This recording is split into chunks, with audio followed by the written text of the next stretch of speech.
What's going on, everybody? Welcome back to another video. Today we got a good one for you. Some juice content.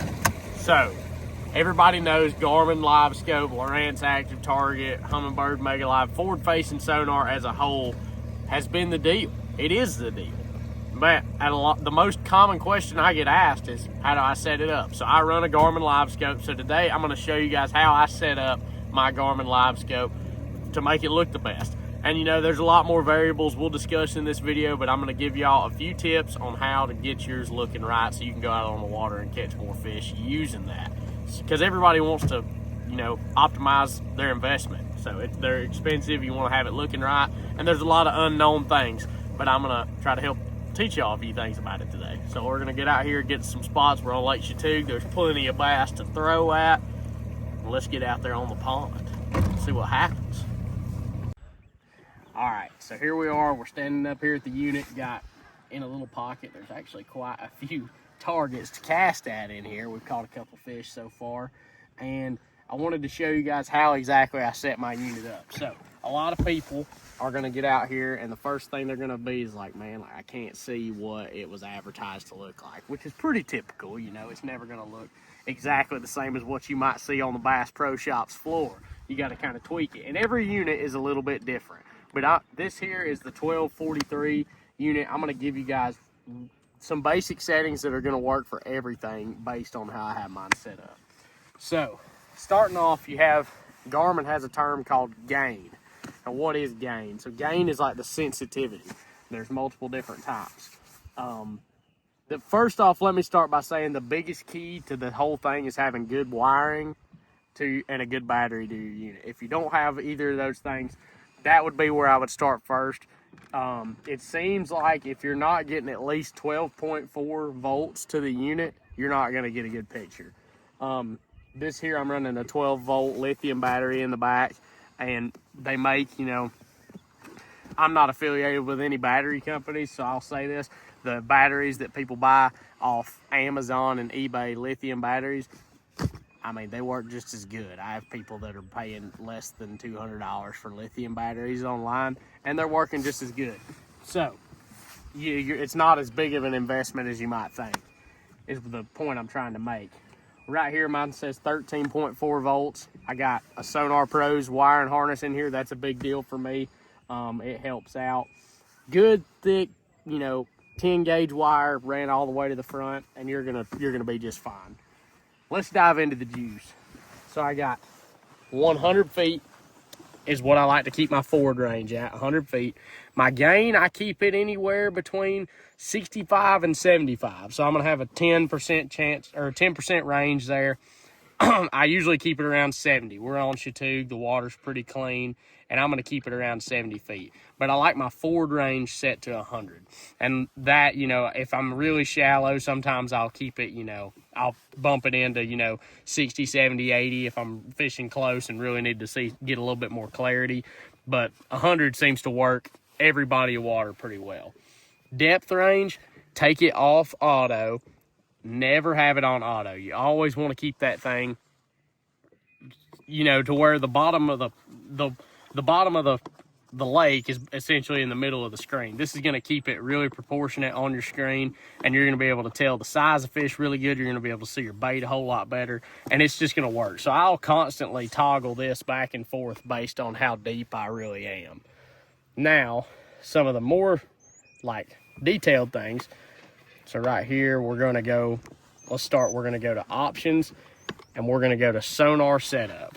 So this is where you're going to find a lot of your settings. So let's start with your noise rejection, ghost reject, and TVG. I put all three of them on low. That usually is like the best thing for me. I put all three of them on low. That's the biggest deal, guys, I promise. Like, those settings right there. Sometimes my noise rejection I'll put to medium if, like, you know, it gets springtime and there's a lot of pollen in the water. I'll put noise rejection on medium. But you want your noise reject on low all the time, or off even if you can, just because you don't want to reject anything out of the picture. So your bait puts off noise, fish put off noise, and you're going to be able to see stuff a whole lot more detailed. Look at that fish right there. You can see his tail moving. This stuff is dialed. So now let's go into appearance. So color scheme, I play around with a couple. This is rusted steel. This is a pretty good one. I really like moss pretty well. I like lava.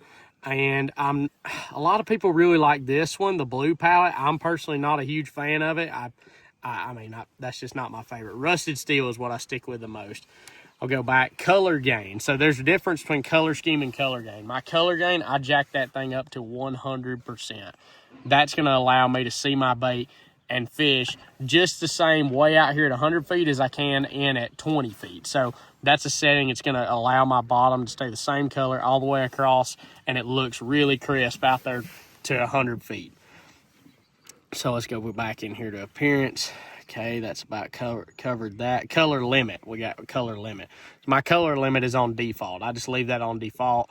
And, you know, color limit default is 0%. And, you know, that's what I've found to be looking the best so far.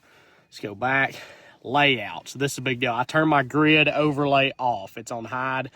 Reverse range. This is a big deal. So they come on default right here. So you can see how nobody really cares what's behind the screen right here. So your reverse range is being able to look behind you, and this is what makes your picture like automatic, right? So it's going to adjust that to how deep you are. Sometimes when you're out 60 feet, the reverse range is going to be all the way out to here, and it just distorts your image. I put it on minimum. So put it down to minimum. It's always going to keep it to where you're not really seeing anything behind the boat. So that's a big deal. So now let's go back to that. And overlay data. Now this is a little deal. It comes on where you can see the depth, and it comes on where you can see the depth and things like that. I turn the depth off because I can see how deep I am on the graph, and I leave the water temp, the device voltage, and time of day. You can do whatever you want with that, but I leave those on. That way, if I ever have a fish that's chasing my bait all the way to the boat, I'm going to be able to see him all the way up here to where he's chasing it. A lot of the times you'll hear somebody say, oh, he's in the numbers, he's in the numbers. And you can't see him and make a judgment call on what to do with your bait when the fish gets up in this area because you got the depth showing so big. So I leave it right there on hide. And I take a couple of those other things off as well. Now let's go down here to installation. So this is kind of my biggest secret, so to speak. You got your install depth. So install depth is what's going to allow you to see the splash at a far distance. So it comes at like 1, and a lot of people press to put it on 0. I put my install depth on 3 feet. So I'm going to press that right there. Installation, install depth, 030, and then hit done. And that's what's creating this look right here. So that's what's gonna allow me to see my splash on the bait really well whenever I'm casting out there, even at 100 feet. And you know, that right there is gonna get you a solid start. And you know, tweak with your gain, minute adjustments with the gain based on the water clarity for the day, and ballpark those settings are gonna work for whatever Garmin unit you have. And that right there is about as good as you're going to get on a Garmin unit, in my opinion. I mean, you can look and see. Look how clear those fish are right there. You can see their heads and their tails. I think it's time we catch a couple. But that right there is about spot on. That's how I like mine. Figured you guys would like to know. That right there is what I'm talking about. That's what, like, got him. Put the rod up a little. Got my brother out here today getting bit. Oh, what you got, a biggin? Feels like it. He looked like it. Keep the line tight. Oh my gosh. What a spot. Keep the line away from the side of the boat if you can. Holy cow. All right, Zach, that's a giant. Holy crap. Holy crap. Keep the line away from the side of the boat. I got him. Oh, look at that bait in his mouth. Holy crap. It's all technique right there. Open the bell. I grab him. He's a biggin. Oh my gosh. Pop that thing out of his mouth. That's good. Yeah, he did. What is that? Show us what it is here. Y'all already know. The drip minnow. Gosh, that's a slab of meat. Let's weigh that sucker. Look at that right there. 4 pound, 10 ounce spotted beast. Grab a hold of him there, big dog. Didn't get it on video, but how about another 4.6, 4.5? He's 4.5. Dang magnum. Look at him there, y'all. It's a pretty nice school. See my bait falling? That's a 3-inch minnow. Here he comes. Oh, just nipped it. Bunch of nipping son of a guns.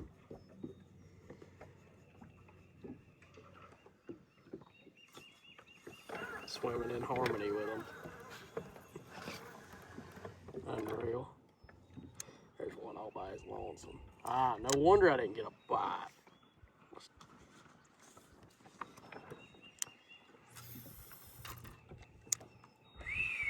That's what you get with that install depth right there. Now I scared the absolute daylights out of that fish. It's always better to cast a little past him.